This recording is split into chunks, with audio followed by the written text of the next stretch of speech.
Nakakapagod tayo. Yan. Sinusunod ko po, kala ko, ang Father's Day ay ngayon, second week. Ano po ba ngayon, second week, di ba? Doon pala second week. Pero, nag-advance na ako. Because, kung papansin natin, ang ating pangaralan ay Father and Son. Advance Father's Day po sa atin. At hindi pala sa mga Father. Bakit? Kasama po. Yan. Nandun po ako sa taas, pinipilang po po yung mga Father na nandito. Holy Spirit gift or kulang-kulang 20. Pati yung paparamit pa. Pag pwede marami palapagan, kumakakay. Kasi marami palapagan, Father's Day. Kung papansin natin yan, sabdan, ito po yung parable of the lost son. Hindi ko ba? Yung alibugan anak. Ito yung kwento sa doon. Jesus continued, there was a man who had two sons. Ilan ang anak ng tatay? Dalawa, hindi tatlo. The younger one said to his father, sabi niya, Father, give me a share and portion of the estate. So he divided his property between them. Yan, dati. Patuloy si Jesus, meron sa ama, merong dalawang anak na lalaki. Ang sabi ng bunso, sa kanyang ama, Ama, gusto ko na pong kunin ang maraming namin ko. Kaya hindi namin ang ama ang kalalayan niya sa dalawang portion. Kaya nga, pinagpansin ko na, ang tinurahan sa malam ito, ito natin. Father's love. Sabi ko namin po sa mga Rodrigo. Father's love, we believe that the love of the Father in heaven is always there for us. Ito ba? Nararamdaman ba natin, nararanasan ba natin ang pagmamahal ng isang ama every day of our lives? Ito ba? Why? Because every morning, pagkagising pa lang sa umaga, buhay ka pa, humihinga ka pa, malakas ka pa. Ibig sabihin, binigay pa tayo ng chance ni Lord ang ating mga nasa langit. Prodigal son, o other meaning is peaceful son, peaceful. Okay, magsaya. Ito, ibig sabihin, prodigal son ay alimughan, anak, tawang magtakon. Tawang mapagustay.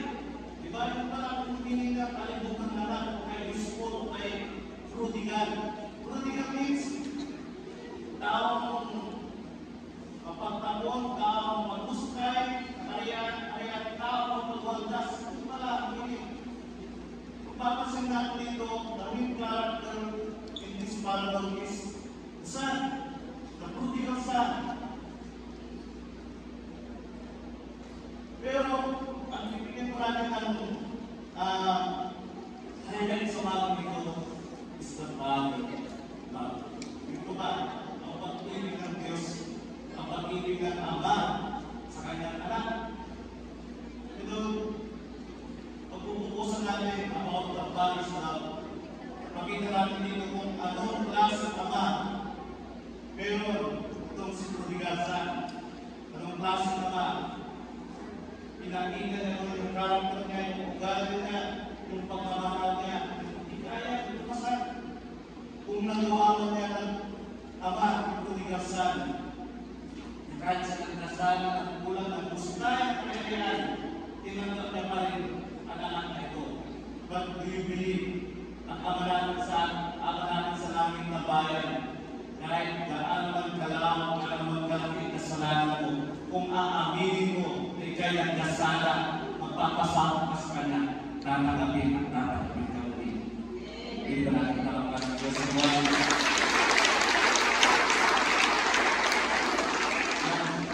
Sabi doon si Bunso, sino po humingi at gumawa ng malas? Pangalan si Bunso. Si Bunso.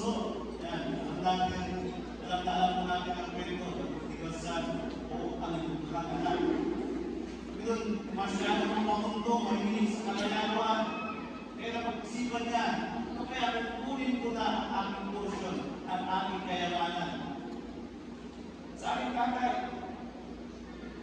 nagniwala ko kayo na kaya lang kinukuha ang mana ng lahat, buhay pa ang magulang mo nawala na. Iba kadalasan wala na.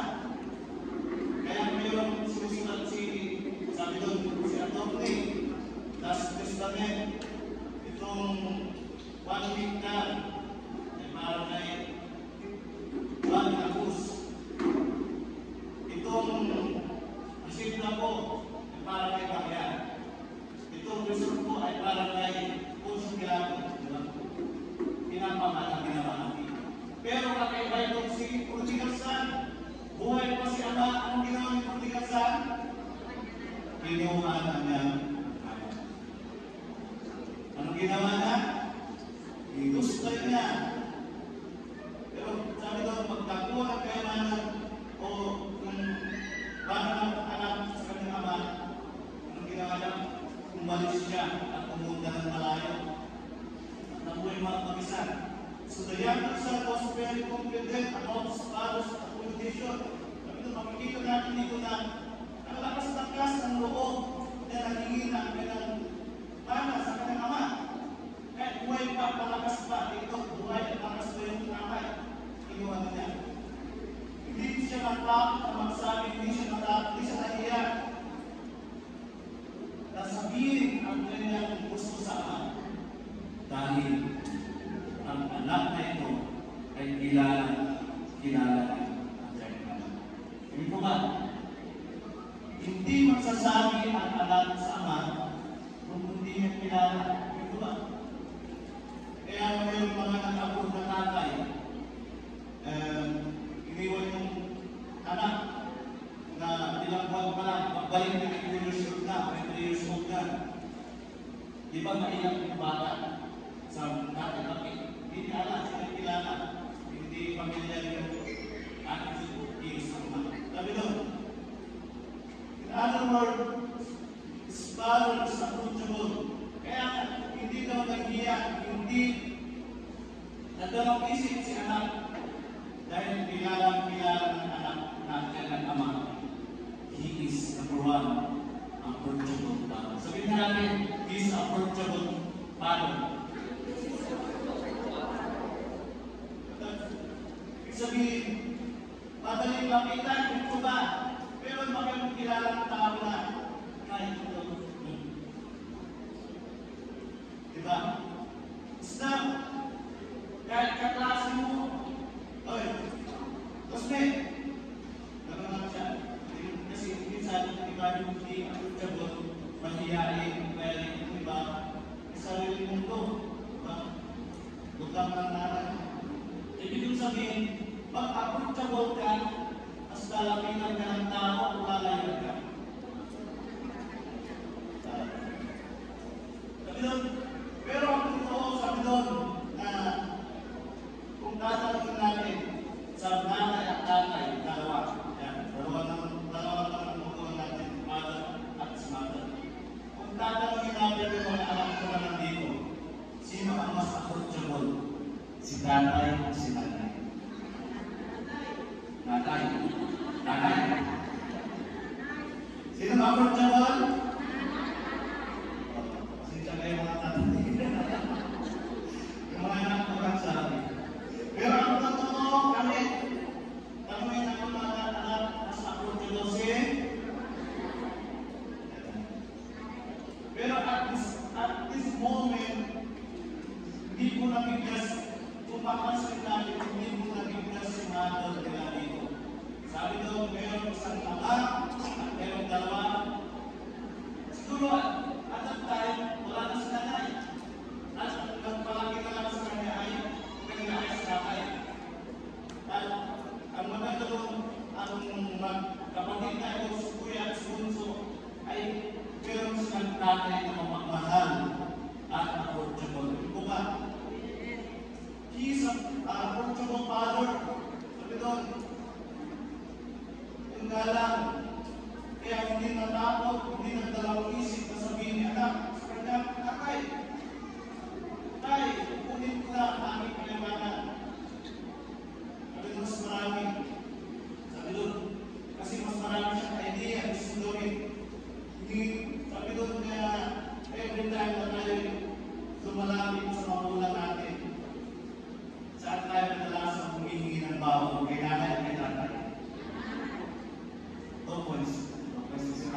tumatok kayo at ang pintuan para sa inyo.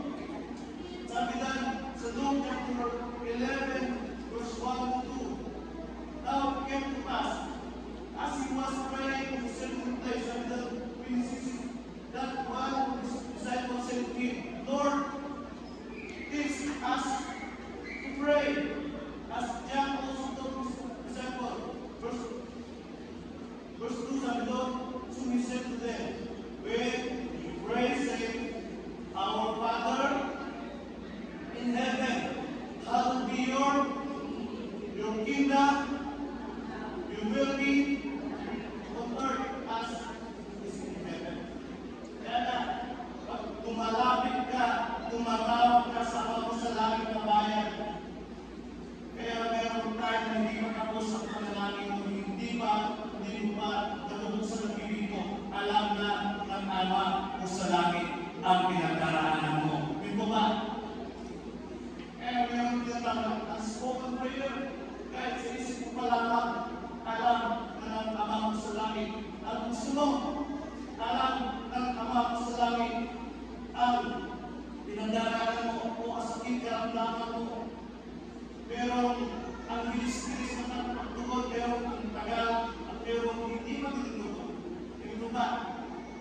Sabi nga doon, kaya nagturo dito ni Jesus sa kanyang mga disciple, kapag tumatawag kayo tayo na nanalangin, sabi doon, tumawag ka sa Ama mo. At Father God, in heaven, hallowed be your name, your kingdom come, your will be done on earth as it is in heaven. Sabi doon,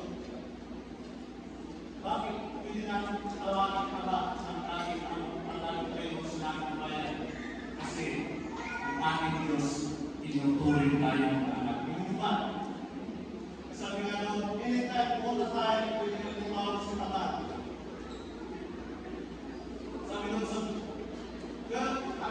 binahagi sa kanila ng Ama ang kanyang alinihan. Ito na, yung verse 12. So he divided his property between them.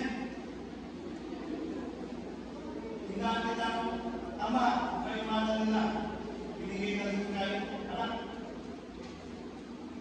Kung bibigyan natin ng tuon at pansin ang the word Nana, nakamtan, blessing, pagpapala. Di yung pilit yung mana na nakuha ng anak, naging blessing ba yung anak? Hindi. Oo, naging blessing. Literal kay naging pera, naging kayamanan, naging tanyag, naging sikat siya. At nakuha nila ang gusto niya. At ang time, marami siyang kaibigan. Marami siyang napupuntahan. Marami siyang nabibili. Pero, be careful. Ito po. Hindi lahat ng kayamanan, hindi lahat ng blessing ay galing kay Lord. Pag ang blessing na yan, ilalayo ka sa Panginoon. Pag ang blessing na yan, ang pera na yan, ang property na yan, ang area na yan, ilalayo ka sa Panginoon, hindi yan galing sa Panginoon. Ito ba? Kaya be careful. Hindi lahat pag sinabing blessing, kaya mana. Hindi lahat pag sinabing blessing, katanyagan. Hindi lahat pag sinabing blessing, kilala ka na, sikat ka na. Diba?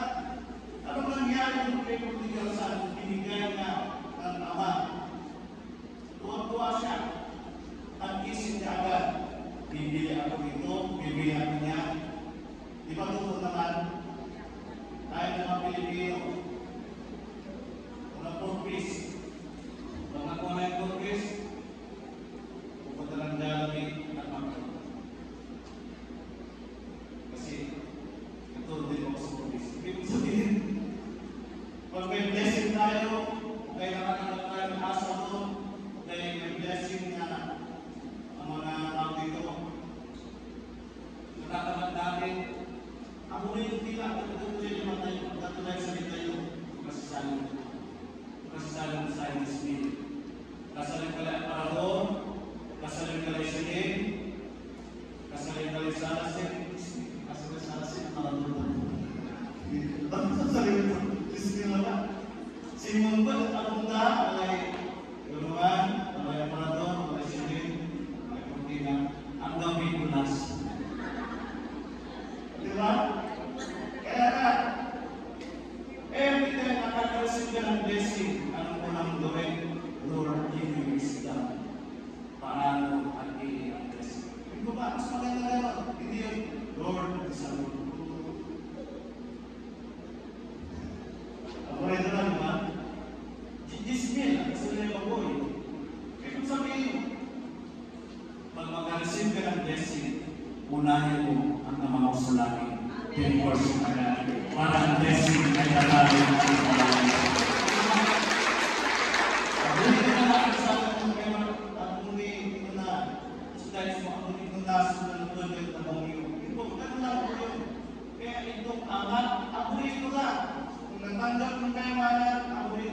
Yung ba, ito ang pinakamahirap.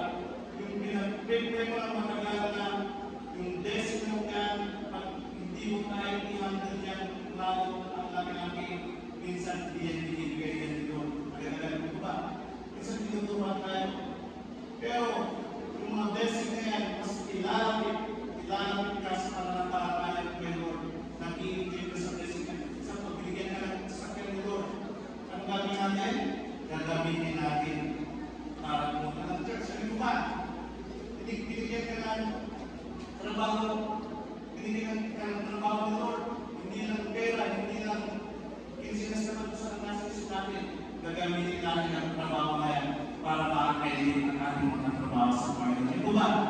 Palapag ko natin ang isang bahay. Binigyan ka ng posisyon. Walang bahay. Kapitan kayo, gobyerno, ano mga posisyon mo sa barangay, gamitin mo yan para makikilala ang barangay mo sa Panginoon. Ito ba? Ano lang yun? Yung blessing mo yan, gamitin natin sa tama dahil ang nangyari kay Putigasan, hindi na ginamit na tama. Pangalawa,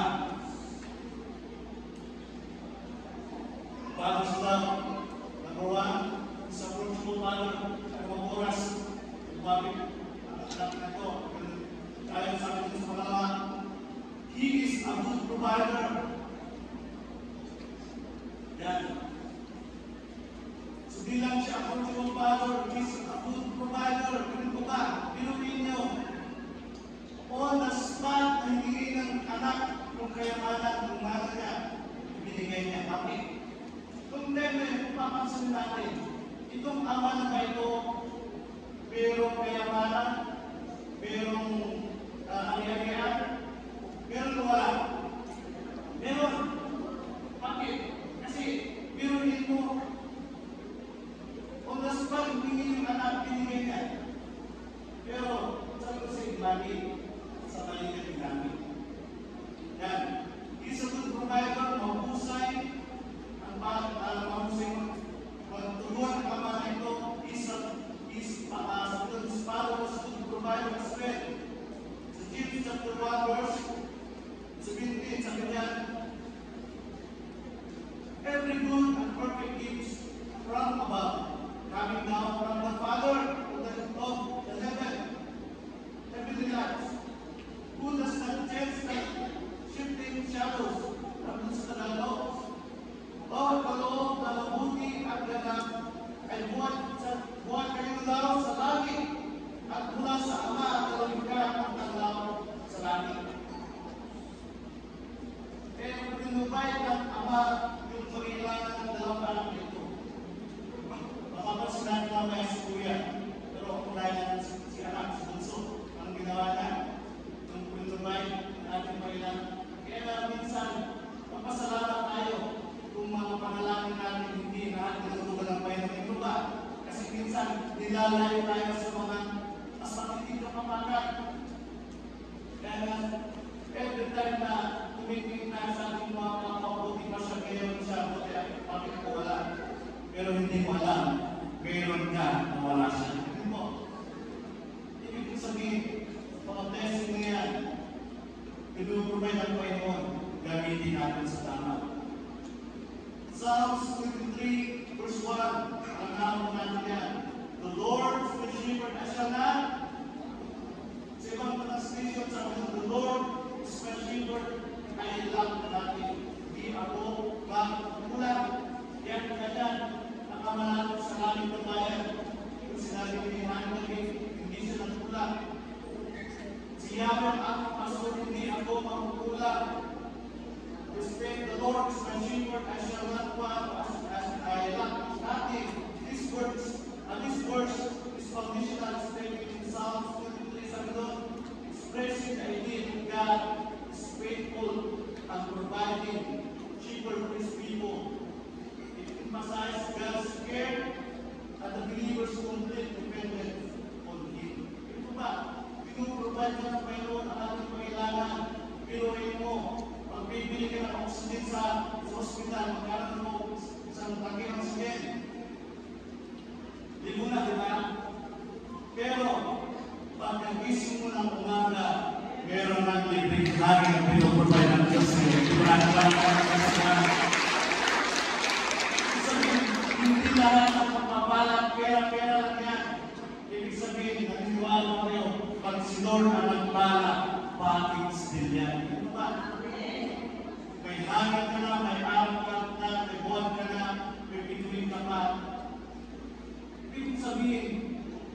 May mga bagay na hindi natin napapansin pero pinuprovide ni Lord sa iyong araw-araw na hindi nag-miss.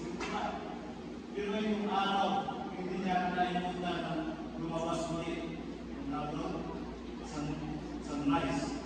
Tapos pagulog na, minsan nakababalik na lang yung message. Hindi nakakalimutan. At meron din pangalan ng ulan, nag-aaral ng sabihin, pinuprovide lahat ng Lord. Sabi doon, the Lord is merciful as siya naman. Sabi doon, ang pag-provide, kaya sabi doon, ang nag-provide dyan, ay mga pasto, the Lord is merciful as siya nag-iwan. Hindi na nalabay yung mga tuba. Na mamimigyan sila ng mainam at magandang mga tamo dahil nag-provide ng pasto. Ganun din ang ating mga kasalanan. Provide everything for us. Ang ating may mga hindi sa Jehovah Jireh. Ang ibig sabihin ng Jehovah Jireh is a provider. Romans 8 chapter 32 sabi doon, kung ang sarili niyang anak ay hindi na pinagkait sa halip ay binigyan para sa ating lahat, hindi niya ibibigay sa ating ang lahat. The Word, God will provide. Sinabi natin kanina, blessing na pinag-provide ni Lord is not money matter. Hindi lang pera-pera lang yan, hindi lang appliances lang yan, hindi lang yan promotion lang yan, magkos package din pa nag-provide ng ating Panginoon. Ito ba? Sabi doon, dito karamihan nagkakamali ang lahat, the word provide. Hindi lang finances, hindi lang financial ang pinag-provide ng Panginoon. Ang totoo, ang unang binigay at pinag-provide ng ating Panginoon sa ating bilang mga tao ay ang iba, kundi ang salvation. Ito ba?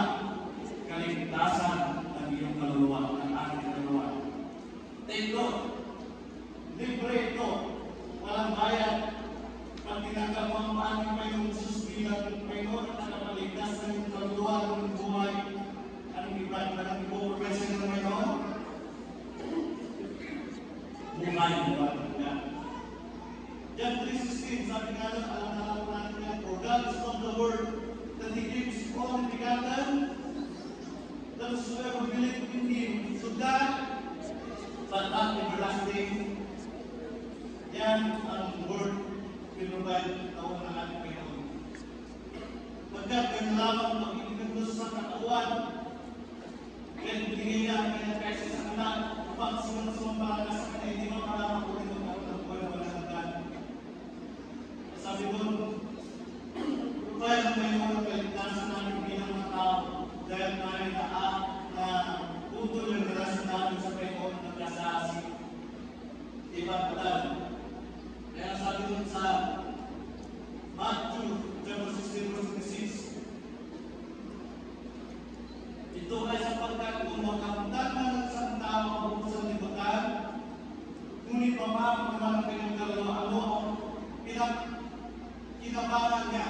Sabi doon, ano ang maibibigay ng isang tao bilang katumbas ng kanyang kaluluwa? For what is a man's profit? He shall give the whole world and lose his own soul. For what shall man give in exchange for his soul? Kung hindi na natin si prodigal son ang nakagagay, kayamanan, literal na kayamanan. Pero akala natin kung hindi tayo nagkakaroon ng impact sa laki, hindi tayo agad-agad tinutugan ng Panginoon, hindi na tayo para ng Panginoon. Ito, ang unang binigay sa atin, panumbay sa atin ng Panginoon, ay buhay na walang hanggan. Ganito ba? Akala ko isipin, ang tao ay galing, ako rito. Hindi naman kumakal kasamaan. Pag-aral mabuti, magtrabaho, business para sa future. Walang problema yung bukod na lang dito pa tayo sa lupa.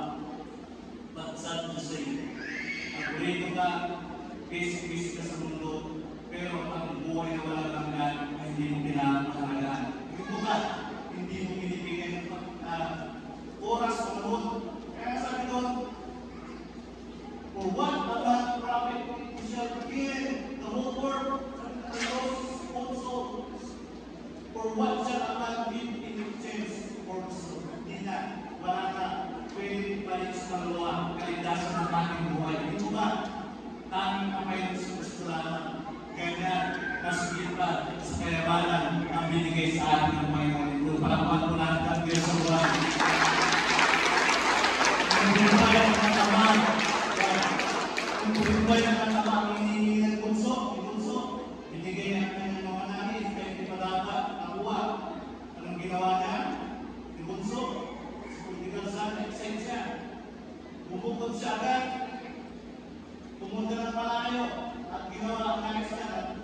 nagbisyo, ng babae siguro, ng drugs, o lahat ng kalayahan, ginawa niya.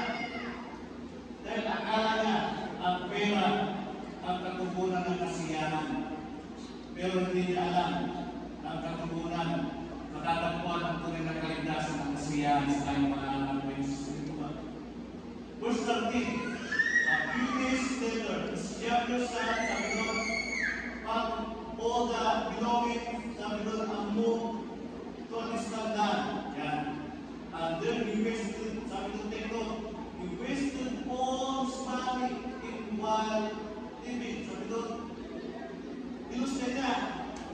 About the time his money ran out na, a great famine took over the land and he became stirred. He pursued a local farmer to hire him. Sabi doon, ang naman sent sa ng parlamento into spilled toothpaste. Sabi doon, tapit. Nagpakain siya lang, baboy. Pagkalipas ng ilang araw, pinagbili ng bunso sa ibagi. Kung mas malang pwede na sa kanya roon sa mga bisyo, ang lahat ng emanan. Ang verse 14, nang bukas na ito, nagkaroon siya ng mating at nagkaroon naman ng matinding nagtutun sa lupay field. Ang pinuntan ng lugar, nagkaroon ng matinding. Ano to? Kaya siya nagsimula maghirap.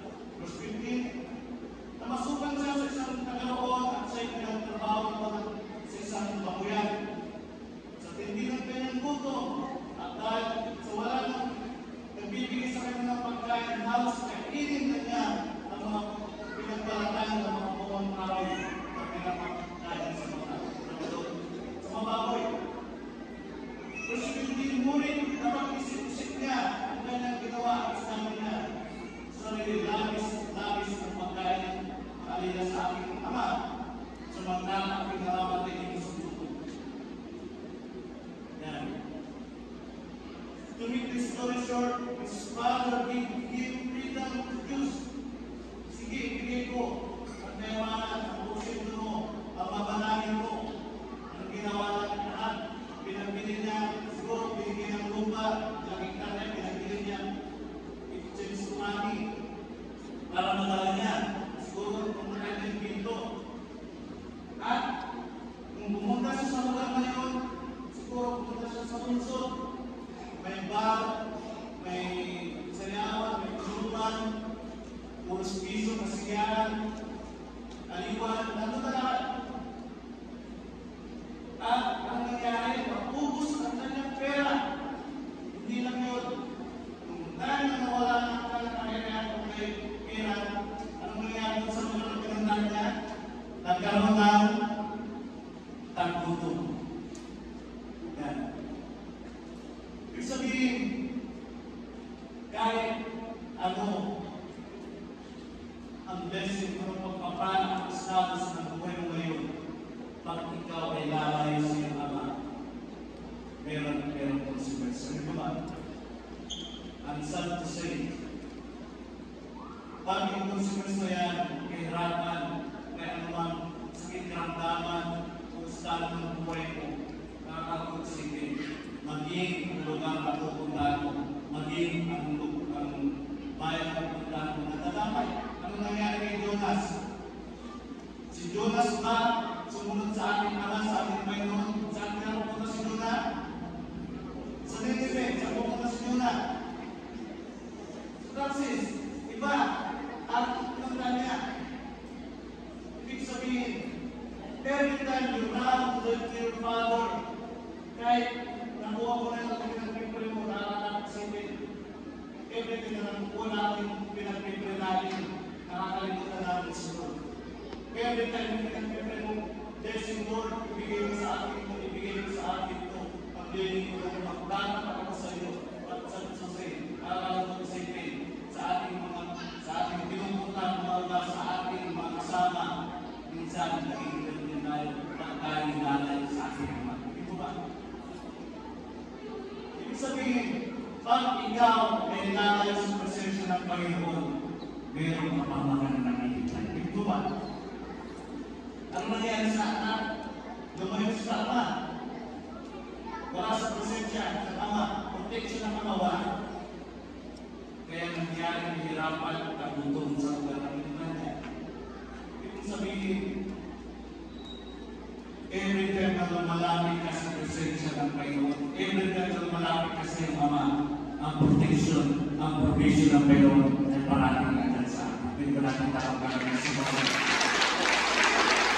Kaya nung pipili natin, dahil ka, lumalapit sa iyong Ama, hindi ko ba? Kaya sabi nga doon, sige, ibigay ko sa iyo ang privilege. Freedom to choose, sabi ng Ama sa kanyang anak. At kung nakaranasan niya. Kaya sabi nga doon, opposing figure, be wise to choose. Kasi sa lahat ng pinipili mo may dalawang samputan at hubungan din para sa mga lahat ng pipiliin mo. Pag pipiliin mo ang Panginoon, pipiliin mo ang tumahak sa paalam ng Panginoon ang natulog ka ng walang God, reward. If you choose to run to your Father, kapahamakan, walang hanggan kapahamakan din. If you choose salvation or sin, if you choose life or death, you choose heaven or hell. Pero, consequence. As a parent, sabi nga doon, give your children to choose, sabi nga doon, kaya mga magulang din, binibigay tayo sa mga anak. Freedom, example, freedom to choose their career, freedom to choose their courses. That's another freedom to choose their partner. Sabihin, mga magulang din, binibigay tayo ng freedom, but in the end, kinukulit din tayo at binibigay ng payo. Dahil prodigal son, pinili niya bumukod at mabuhay mag-isa at pinili ng layo ng mundo. Ang protection, ang pagmamahal ng Ama ay hindi natin mararanasan kung tayo ay lalay sa ating Ama. He is a teachable Father of the truth. He is a true provider of the last day. He is understanding and forgiving. Sabi doon, siya ay mamawiin at mapagpapatawad. 1 John 1 verse 9. Marami natin ginagamit ng sa salvation. If we confess our sins, He is faithful and just to forgive us our sins, and to cleanse us from all unrighteousness. Doon, sa Bible, ipahayag natin ang aming kasalanan at patawarin tayo ng Diyos sa mga ito at nilinisin tayo sa lahat ng ating kasalanan sapagkat siya'y dapat ang pag-ibig. Sino ang nagtiniwala na natin sa laging handa na patawarin tayo ng mga kasalanan natin? Kaya sabi nga nun, hindi na ako mapapanaw ng Panginoon. Bakit? Lahat ng Jesus na sa akin, hindi na ako mapapanaw ng Panginoon. Bakit? Sinungaling ng tao, hindi na ako mapapanaw ng Panginoon. Dahil, dito ganyan, lahat ng kasalanan ginawa mo na. Pero, pag ikaw nagpakumbaba, umabot sa harapan ng aming Panginoon, sa isang tigla, He was away all your sins. Hindi ko ba? Pag umabot tayo sa aming Panginoon. Sabi doon, laging na nagpatawarin, pag humigan ng patawarin, kahit na anong kangkiya, nagawa kasalanan sa Diyos. Matatawarin mo rin tayo, basta patuloy tayo, lumagay sa kanyang pala. Dito lang ang tao. Ang tao kahit nagagawa ka ng pagkakaroon tayo sa kabutihan, binigyan mo ng ulang, pinaaral mo.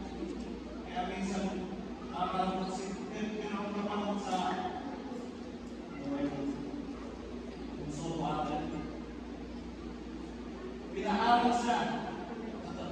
Ang pinaaral ng pamangkin niya, elementary, high school, college, to say, hanggang nabiso na pagkalit batang ko. At nung sa droga, umuwi. Anong ginawa niya? Pinantay niya yung tiyahin na yun ang paalam sa kanya. Diba? Ibig sabihin, kahit ang tao kung malayo sa Panginoon, kahit gawin mo 100 times ibigay mo mula ng mabuti sa kanyang tiyan, pero nagawa ka lang sa kanyang tunal ng tao. Jesus Christ, ka sa Facebook. Kaya ang tao mo kayong masimple. Hindi ka lang bigyan ng ulam sa beses. Kung umutang ka lang sa beses, hindi ka ng utang. Kaya ang tao mo masimple. Pero hindi malapit siya ang magbibigay ng pagkaroon mo. Siya nagbibigay ng bigas minsan sa inyo. Ibig kong sabihin, pag ikaw ay malapit sa ating Panginoon, sa ating Ama, dapat magkaroon dali ng mga pagmamahal. Sabi ko ba, ikaw ay maraming pagkawal ng Panginoon. Sabi doon sa Lucas 15:20, at tumindig siya at umaroon sa kanyang ama. Ito na yung bumalik si anak. Tumindig siya at umaroon sa kanyang ama. Ito, malayo pa yung natalaw na siya na ama. Sabi doon, at itinilabis ng ama sa kanya. Kaya pagkakong sinalubong, ang ginawa ng ama sa anak, pagkakong sinalubong, niyakapan, naga. Grabe. Kaya naman yung kailangan ng daan, grabe yung pag-ibig ko. Grabe ang pag-ibig ng natin. Ibang klase. Sa kabila ng lahat ng ginawa ni Prodigal Son, inumang mga anak, nagpakasasa, nagpakasaya, sinira ang buhay ng Musay, kaya malang, nabiso, lahat ng kasamahan ginawa niya. Pero bumalik sa kanyang ama, ang ginawa ng ama, matakbong liyatak. Pero ang ginawa, sabi nga doon, sinalubog siya. Dahil tayo ngayon, anytime. Ibig sabihin yung tinatawag ko na sa panahon ng sabi nga doon na malayo pa yung natalaw na siya ng ama. The word malayo pa yung natalaw na siya ng ama. Naniniwala ba kayo na araw-araw inaabangan ng ama ng kanyang anak? Bakit? Binabantayan niya ang pagdating ng ama. Ay anak, sorry. Dahil doon sa Israel, pag ikaw nagkasala at tumalis yung pamilya, hindi tayo piling patayin sa mga anak ito. Kaya ang pag-umamay, kasi kung hindi panganay, ang pumatay sa kanya, yung mga tao na magkakapalit sa kanya. Do you believe na araw, every day, every second, hinahantay ka ng Panginoon sa iyong pagbabalik? Ito ba? Every time na nagkakasala, every time na nasa good mood ka, bad mood ka, every time na tinumunan kayo ng panalangin mo, hindi pa tinumunan ng panalangin mo, nagkasakit ka, pinagaling mo ng Panginoon, nanakot ka sa ating Panginoon, araw-araw, hindi tayo ng Panginoon na lumapit sa kanya. Sabi nga doon, Second Peter 3:9, the Lord is not slow to keep His promise. He's not slow in the way some people understand it. Instead, He's patient with you. He doesn't want anyone to be destroyed. Instead, He wants all people to turn away from their sin. Ang Panginoon daw ay lagi. Sabi doon, ang Panginoon ay hindi nagpapalay sa kanyang pangako. Tulad ng pinakala ng kailan, hindi kanyang inutuban ng Panginoon. Sabi doon, alam sa ito, binibigyan niya ng pagkakata ng lahat na magpagsisi at magbalingkong sa Diyos sapagkat hindi niya dahil sa kayo mapahama. Kaya sabi doon, ang kayo nagpabalingkong na Isus Matan. Isus na yan. Ang tagal-tagal na, makikita mo ng lahat ito, hindi mo bumabalik ang Panginoon Isus. Iba kayo, tinsapan. Kailangan ng bagay na nila. Ang pagbabalik ng ating Panginoon, nandiyan na, nakapit na. Pero naniniwala ba kayo, ini-extend pa ni Lord na hindi pa siya bumabalik dahil gusto niya na tayong lahat ay makasama. Ito ba? Hindi ba natin palapalan ng Israel?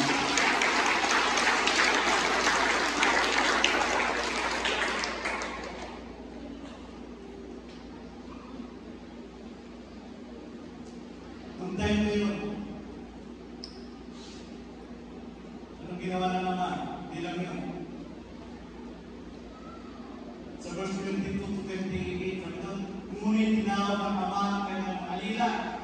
dali-dali kunin nyo ang pinakamagandang damit at bisan nyo. Sutan nyo siya ng singsing, sandalyas, hindi lang yun ang ginawa ng Ama. Katayin nyo ang pinatabang kuya at tayo kumain, hindi lang yun. Pagdiwang tayo, ang binira. Sabi nyo, ito sila nga ang kayamanan. Nagpiso, ano sa mundo, pero pinagpis ka pa. Binigay pa ng damit, sinsing, at pinagkandang ka ng taong kuya. Doon ang hindi naintindihan na, makanay, sapagkat ang anak nito ay namatay na. Ngunit, siya ay nabuhay na walang uli-uli na tagpuan at sila kayo nagdiwang. Nasa bukidon ang anak ng makanay, nang umuwi siya, kalapit na sa bahay, narinig niya ang tugtuga at sayawan ng diwang. Verse 26, tinawag niya sa kutusan, bakit? Ako meron sa bahay. Sabi doon, tumating na po ang iyong kapatid. Diba? Sa mga magkakapatid, nakakatamang singin noon. Mas parating, wawag din kong paalay kaysa may pagso. Isama sa bawat ng piso, pero si Ate Buwa, hindi na pa rin. Kaya sabi, hindi na alas yung sinusan sa mga kapatid. Pero hindi niya alam na lahat ng provision ng magulang mo, nararanasan mo, pag ikaw ay nanatili sa pamilya mo. Minto ba sa magulang mo? Ganun lang din po. Lahat ng provision mo, provision ng kayo para sa iyo, good YouTube. Sabi nga nito sa Jeremiah 11, I know the plans I have for you declares the Lord. Those perfect na marami does give you a good future. Basta, huwag kang lalay, huwag kang tatakbo sa iyong ama. Pero natin sa mga biology class natin, theories natin. Yan ang sabi niya doon. Pakikita natin dito kasi kuya ay nagsilos ng takbo kung natin. Sino ba naman hindi ng tatakbo? Sa kalagayan ninyo, pinagdiwang ko yung bunso. Pero, restoration, sabi ng ama, hindi nyo ako nagkakamak natin ng isang kambing. Kuya, sabi ng panganay. Pero yung anak kaya, ilus na kaya manong pinagdiwang ko pa. Diba? Pero siguro sumbat na yung panganay. Pero sabi nga ng anak, hindi mo ba napansin anak? Sa panganay ba, nung hinati mo ang kayamanan ng mana, anong ginawa niya? Kapatid ng bunso, nilustay niya. Pinutay niya doon sa panganay. Hindi mo ba alam, yung nandito ka sa poder ko, ang kayamanan, lahat ng nakikita mo, ay pagmamayari mo. Diba? Yun ang pinakita ng panganay. Kaya lahat ng kayamanan, provision, protection, promotion, mararanasan natin yan. Basta manatili kayo sa iyong amang nasa namin. Hindi namin takot kayo.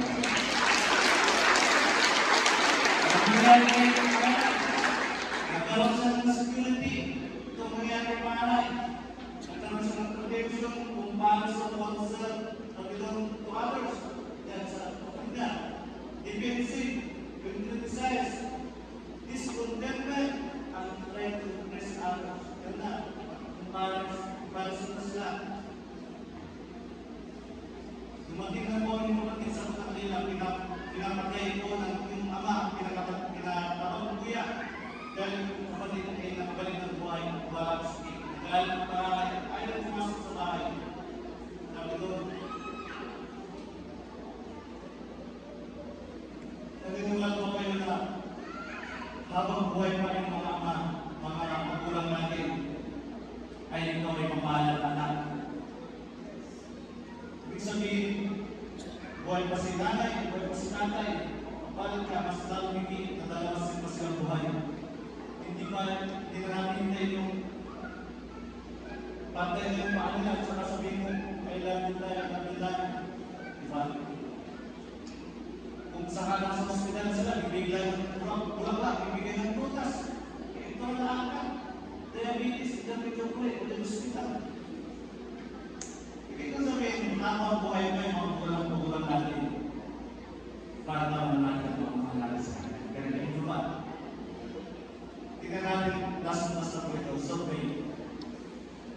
fatherless home.